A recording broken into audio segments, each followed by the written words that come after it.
നിൽക്കുന്നവരാണോ?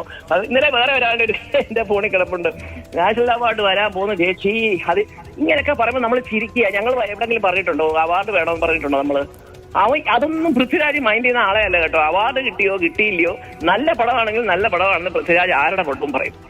സത്യം പറയാ, എനിക്ക് അങ്ങനത്തെ കാര്യങ്ങളിലൊക്കെ എനിക്ക് ഏറ്റവും വലിയൊരു ഒരു ഇത് തോന്നിക്കഴിഞ്ഞത്, എന്റെ പോസ്റ്റ് കണ്ടു എന്ന് പറഞ്ഞ് മാത്രം ഒരു മെസ്സേജ് മലയാളത്തിലെ ഏറ്റവും വലിയ മെഗാസ്റ്റാറിന്റെ ഇത് കണ്ടു, വിഷമിക്കേണ്ട. അതാണ് മലയാളി എന്ന് പറഞ്ഞ സിനിമാ സമൂഹം കണ്ടുപഠിക്കേണ്ടത്, വേറെ ആരുമല്ല ശ്രീ മമ്മൂട്ടി. നിങ്ങളൊക്കെ പറയുന്ന അദ്ദേഹം അങ്ങനെ, അദ്ദേഹത്തിന് ഒരു കുഴപ്പമില്ല എന്നുള്ള എനിക്ക് നല്ല ഭംഗിയായിട്ടറിയാം. അതൊന്നുമില്ല. 2-3 മാസം വിശ്രമിക്കുക, എന്തെങ്കിലുമൊക്കെ പ്രാഥമിക ചികിത്സകൾ ചെയ്യുക, അദ്ദേഹത്തെ അത് കഴിഞ്ഞ് സുഖമായിട്ട് അദ്ദേഹം വന്ന് അഭിനയിക്കും.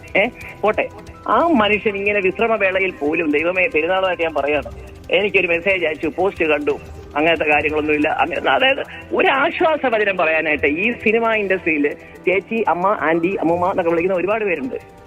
അത് അയച്ചത് ഇന്ന്